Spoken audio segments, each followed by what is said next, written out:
మన ఆశ్రమంలో అన్నదాన కార్యక్రమం చేసేవారు. యూటీఎం సంఘం అల్లిగూడెం చర్చి తరపున సంఘస్థులందరూ కలిసి మీ పేరు చెప్పండి. పూణెం ఆనంద్ అండ్ శ్రవంతి గారి పెళ్లి రోజు సందర్భంగా మన వృద్ధులకు భోజనాలు ఏర్పాటు చేయడం జరిగింది. వారు ఇలాంటి పెళ్లి రోజులు ఎన్నో జరుపుకోవాలని అందరూ విష్ చేయండి.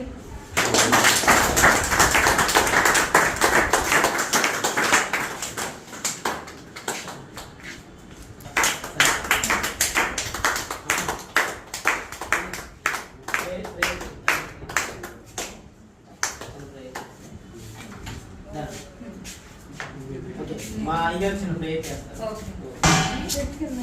ఇలా భోజనాలు పెట్టాలి.